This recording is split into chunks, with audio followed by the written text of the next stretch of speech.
The knight wins by reducing the dragon's health to 0. The moment they do that, they win the game. The knight's token is either this one or this one. You can use either one. They have 3 bombs, and they draw 3 cards from the side quest deck.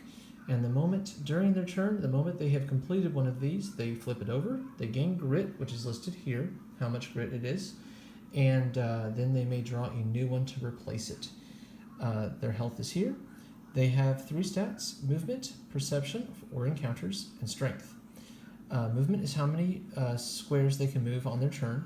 Perception is either viewing the thief or how many encounters they can have on their turn.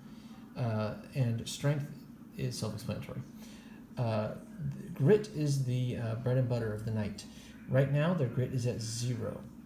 They always have 2 hero cubes they may use at any time during their turn, regardless of how much grit they have.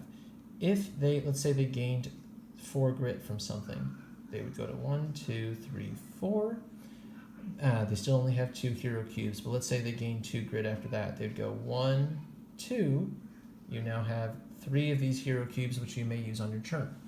You may use hero cubes on treasure cards that you may have gathered. They might have a spot that you have to put one of these cubes on to use. For example, there's boots that give you +4 movement. So you'd have to put a grit on there to gain 4 movement. Your total movement would be 5, 1 plus that 4. So let's say on your turn, you wish to fight something and you require more strength. All you have to do is do this, and your strength is now 2.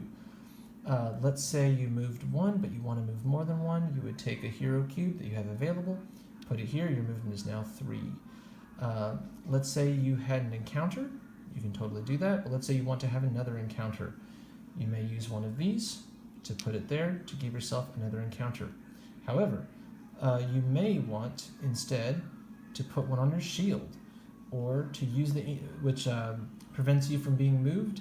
And if you have to lose grit, you lose only 1 instead of more, because sometimes people have cards that make you lose like 5 grit or 2 grit. If you have it on the shield, you'll only lose 1.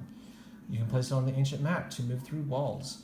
You can place it on the bow to hit a goblin tribe you can see in a straight line based on your strength. You can use the bomb. Now the bomb is a little bit weird. The bomb can either be used to blow up a wall. So you would place this between the wall or a cave-in, and then you would show that to show that it's being used. So you do only have 3 bombs the entire game, but that can make it where you can go through walls from then on. Everyone can. Also, it can be used to attack the dragon player. If the dragon player is slumbering, think of them as underneath you. You're using bombs, almost think like depth charges. You're using a bomb to damage them. As long as you are on the same tile as them, you use a bomb, and your strength is equal to or greater than the dragon's armor, you would do 1 damage to them. Obviously, you could only do 3 damage to them ahead of time. After that, you'd have to wait for the dragon to awaken to be able to attack them. You have to be in the same space as the dragon. You could attack them multiple times. Each time you attack the dragon, you would use up an encounter. So to attack the dragon multiple times, you'd have to have more than 1 encounter. On your turn, I never said what you actually do on your turn. On your turn, you pick up your hero cubes, which are here, and then you may move and act. So you could act and then move, or you can move and then act. It doesn't matter what the combination of that is. Also, you can destroy crystal tokens on your turn. Crystal tokens usually require 3 strength. If you do, you put it down here. The reason you would do various things, these are all the ways you can gain grit or lose grit. So every time you accomplish one of these things, you would gain grit based on other things. For example, like Dragon Gem, you would have to roll the dragon die, and then you may gain grit, but you might lose grit. But that is the knight.